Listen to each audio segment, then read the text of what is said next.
Hello, you wonderful people, and welcome to another episode of Super-Fanta-Fi. This being a show where I talk about TV shows of the supernatural, fantasy, and or science fiction genre. For today's episode, I'm going to talk about the latest episode of the originals. So in this episode, we pick up where last week's episode left off with Sophia, or rather the Hollow, having Elijah and trying to sacrifice him. It seemed like her plan was, I thought the plan was to bring basically draw the entire family in, because, obviously they're going to come and try and save you, and then we'll wipe you all out and use you as a sacrifice, which I thought that might have been the thing where she's like, the more people I'm sacrificing, the more power I need to get. Granted, she wants to wipe them out anyway, because, especially Haley and Hope, because, they're the biggest threat to her, especially Hope, because of Hope being as powerful as she is. She's a threat that can't be left unchecked.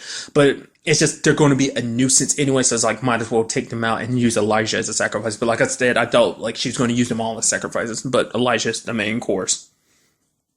And you end up seeing, it's so interesting the fact that she's because obviously Elijah's my family's going to stop you. And she's like, you really think so? She's like, I don't get it. You and your family's relentless need to always save and protect each other. Because for her, she thinks family is nothing. Family's a curse that kind of binds you down. And, she got rid of her curse by killing her family, killing her tribe. And it's because for her, they were nothing but a weakness, they're a hindrance. They slowed her down. They meant nothing to her. And she just can't wrap her head around why Elijah and his family go through such lengths to save each other.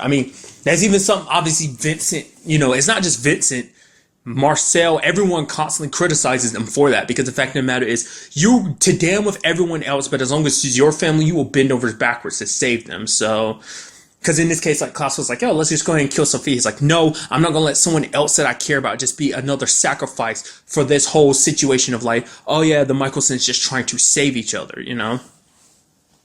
And that kind of get brought up and thrown in Freya's face, because Freya's like, no, I'm not going, because basically Vincent's plan is to obviously sacrifice Elijah. Elijah's going to die anyway because the thorn inside of his body, which I guess it's different than than Marcel's venom. I thought it was the exact same thing, but I guess maybe they enchanted it a bit, or maybe it's because it's because it's Marcel's blood, and I guess because it's blood, it's a lot more potent than the venom. It cures for the venom, but not the venom that exists within the confines of his blood being poisonous. So I guess that's the context. That was my understanding of it. I could be completely misinterpreting that, but it's Freya's I don't even know if the cure I made will actually help Elijah in this particular situation. But Vince is he's dead anyway, so why not make his death count and sacrifice him? We could basically to perform the spell that Davina wanted to perform last episode, which Klaus was no, you're not going to sacrifice my brother. It's that's just not how it's going to be. We're going to have to find another way. Obviously, everyone, Freya as well as Haley, are against it. And obviously, Marcel's okay, we'll workshop something else. But Vincent kind of throws it in her face. It throws it in Freya's face, because she's I'm not going to sacrifice my brother. It's what about the whole Davina situation? It's okay, I get it. The whole ends justify the means type of situation. But what am I supposed to think when you won't even make that same choice when it comes to Elijah? It's that's my brother. And that's the point. It's you're willing to sacrifice an innocent girl to save your family. But now when she was on the other foot, and the person you might have to sacrifice is to save a whole bunch of other people, you're willing to sacrifice. You're not willing to give up on your brother and everything. And she's I won't. Because the fact of the matter, because at the end of the day, no matter what it is, no matter what the circumstances is, that's her brother.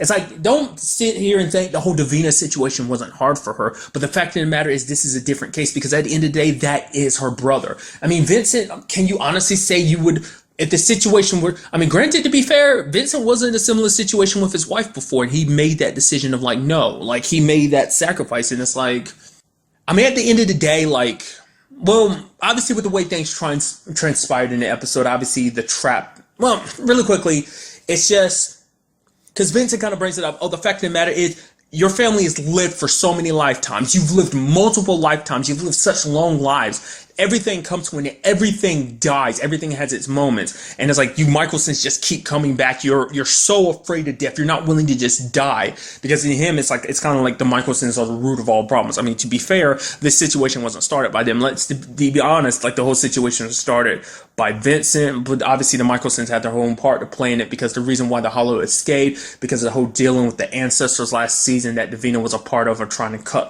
the tie between this world and the next world that that tie between them and ancestors. So it's a combination of everything. So, I mean, at the end of the day, it's everyone's choices that led to this moment, not just one particular person that's at fault. It's just a long series of events that have just been in the waiting to happen. Like, maybe you call it destiny, maybe this was all predetermined, maybe it's just, you know, at the end of it, maybe things were always meant to end up at this point, maybe they weren't. It's hard to say.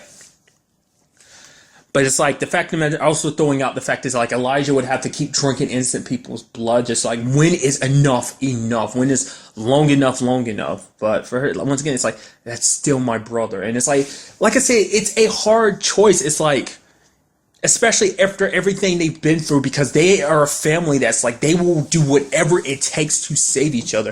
That's something that's ingrained into every last Michelson. Even, you know, even though Haley's not directly a Michelson, it's still something stuck inside of her, because she will do whatever it takes to save Elijah too, because she loves him, because this is her family, because that is Hope's family as well. So, but the point I was going to get to, obviously, like, you know, the whole plan was to put his soul in the pendant. Granted, it doesn't work per se, and he ends up, you know, quote unquote dying, which, like, even the point I was going to bring up earlier is like, I get the feeling like when it's all said and done, I think someone is going to have to die for this whole thing to end. I don't think it's going to be a happy situation. Like, I mean, I wasn't even thinking about it when I was originally thinking about it. I wasn't like actively thinking like, oh, making comparisons to the Vampire Diaries. I was going to say, I'll go ahead and say it because it might actually influence the show. Originally, how they wanted to, like a long time ago, some of the people behind the Vampire Diaries actually wanted to make the ending a lot different. Well, not a lot, but at least somewhat different from what it is now. What it was, that instead of it just being Stefan that died, it'd actually be Stefan and Damon who both died.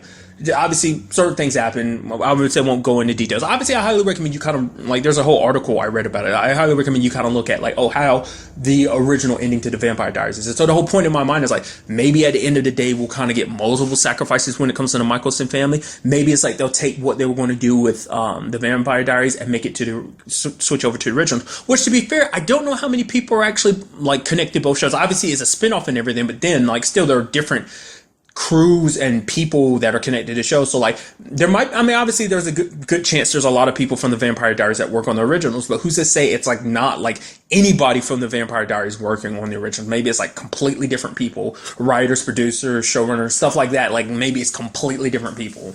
So, but nevertheless, like, you never know whether they could take that and it's like, oh, that's a nice ending, so we'll kind of apply it to the original.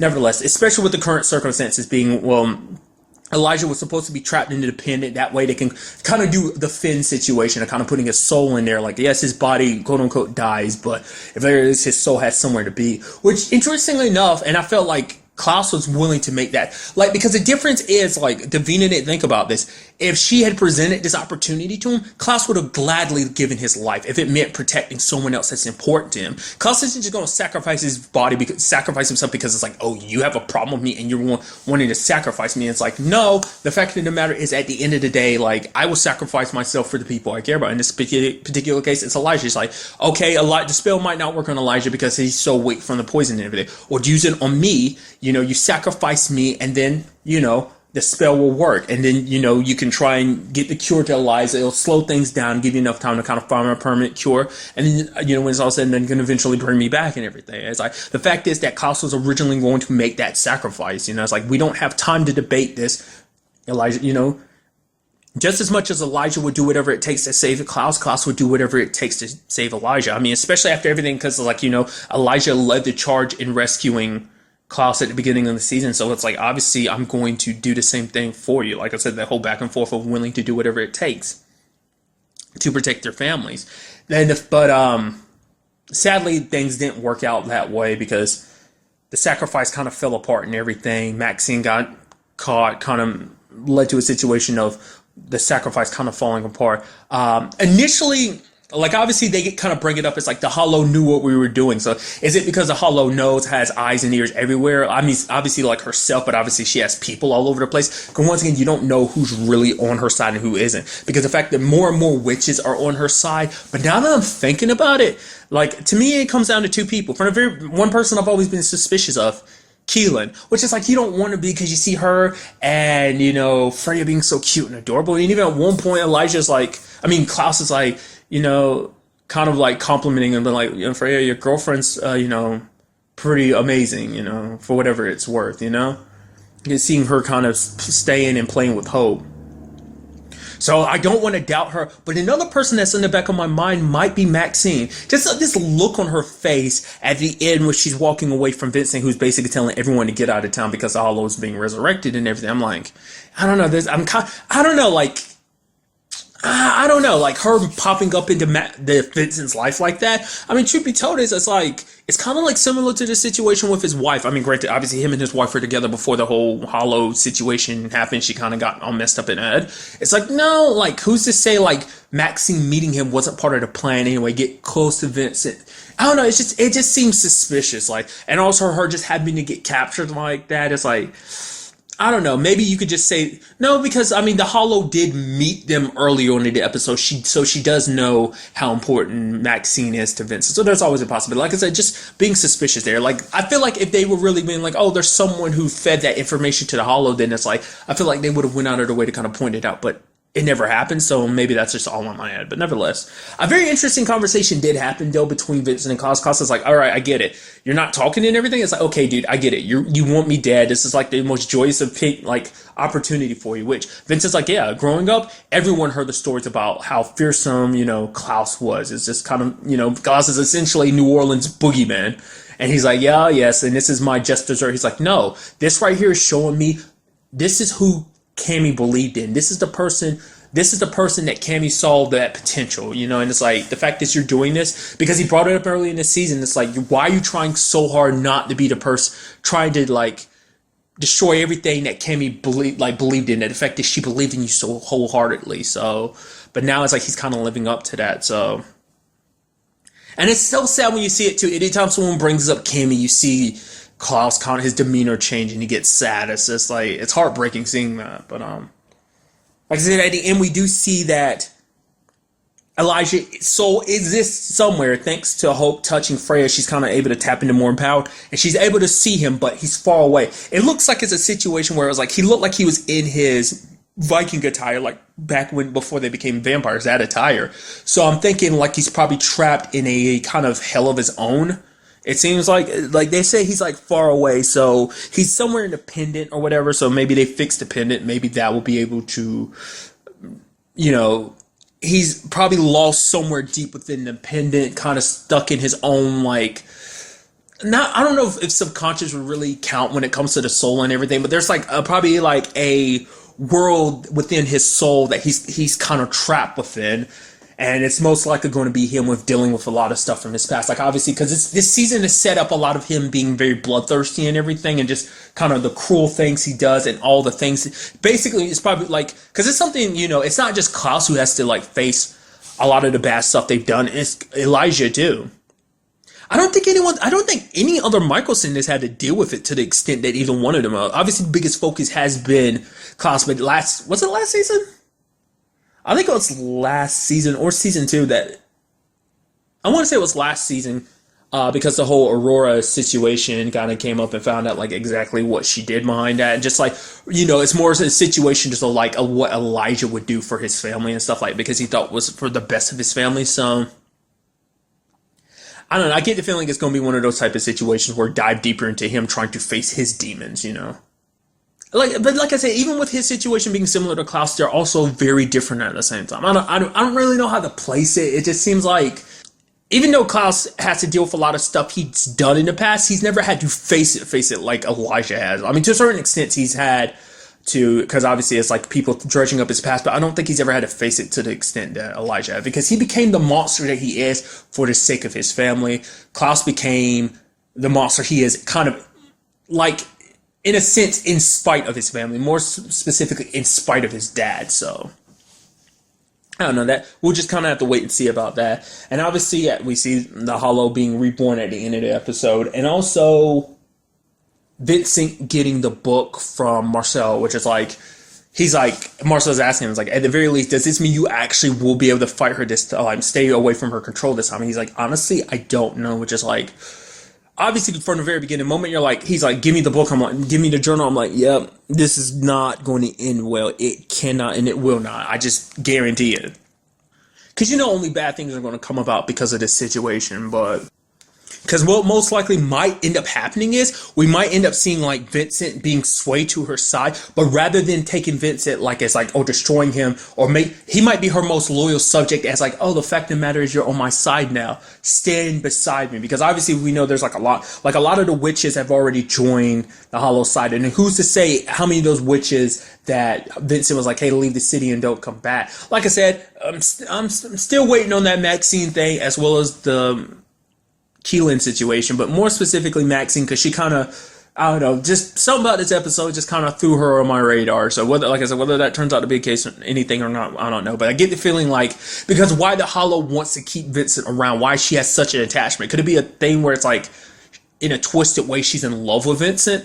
Because it's like she spent so much time with him and got to know him, and it's like, oh, Vincent, you understand me so well. It's like, I want you to rule by my side type of situation. Or maybe it's more a situation of like, you'll be my closest confidant, my closest, most loyal subject, because it's like, obviously you can't be on the same plane as me, because for one, I'm like super powerful and everything, and at the same time, I will never let anyone contend to even fathom the thought of being my equal. So no telling how this is all going to play out.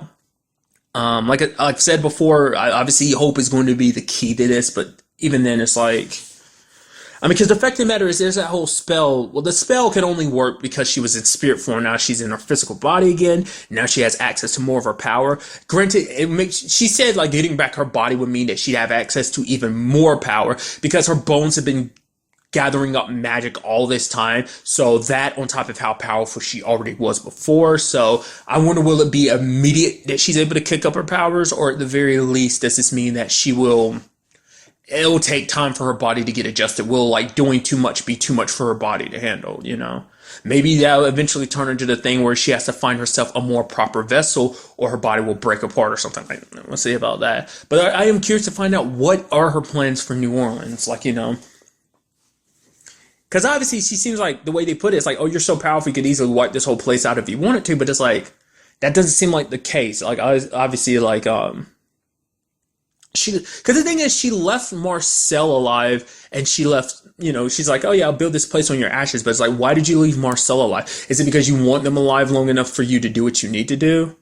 Like, just to, like, you just want them to be around. You want them to try and stop you so you can burn them, you know, to ashes and stuff like that. I don't know. That's just kind of where my brain is about everything. Overall, very, very good episode. It sucks to see Elijah in this particular situation. Because initially, I was almost forgot to talk about it, but initially, like, Freya and Haley weren't going to tell Elijah what happened. Like, they're like, he's like, where's Klaus? And he's like, they're like, yeah, he's nearby. And it's like, because they knew if Elijah found out the truth, he would be super against it. You know, it's like, you know, sacrificing his brother for his own sake. I mean, Elijah probably would have been super pissed if things had. I mean, it makes you wonder what would have happened if things did work out that way. I mean, I'm sure the Hollow would have had some contingencies planned in play to, like, kind of try and find another way around, if, like, even if they had successfully gotten to Elijah. So, but it turns out things weren't meant to be. So. But there won't be an episode next week. It will be returning the week after next, which will be on June 2nd. So just letting you know about that. But really, that's all I want to talk about in this episode. Till the next time we meet, be happy, be safe, live life to the fullest, and enjoy it. Good day and goodbye.